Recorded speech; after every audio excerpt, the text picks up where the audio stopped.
Hello everyone. So now we are going to see about the diabetes mellitus antenatal checkup. So when will we check sugars, and in case if the sugars are positive, I mean it is more than the threshold, then what will we do? So let's see. So when the pregnant women comes for the first antenatal visit, that is at about 8 to 10 weeks, at that time we don't check blood sugars for them.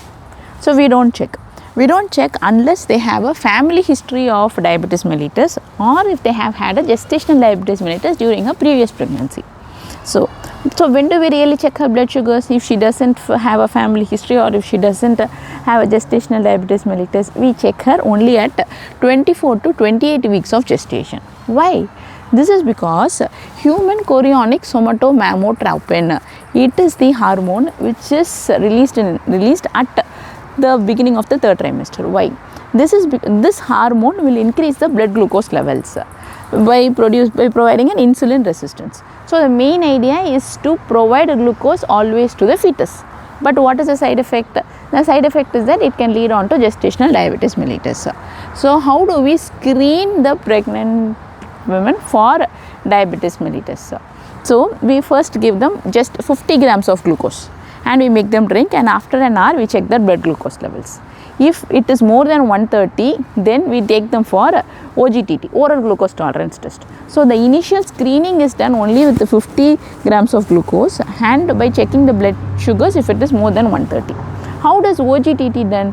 For OGTT, 75 grams of glucose is given, and every hour following the 75 grams, for every hour for the next 4 hours we take the blood glucose levels. So when the first hour, if the blood glucose is more than 75, more than 95, if you see here, I have written here, and if the second hour if it is more than 180, and in the third hour if it is more than 155, the fourth hour if it is more than 140. So even if one reading is positive, even if the one reading is more than any of these numbers, then we declare them as gestational diabetes mellitus.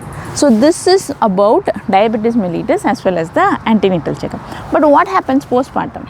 Postpartum, we advocate them to check HbA1c as well as fasting blood glucose every hour. So once this is done, we will know whether they are going for chronic diabetes mellitus or they don't have diabetes mellitus. So this is how it is done. Thank you for listening all this while. Have a good day.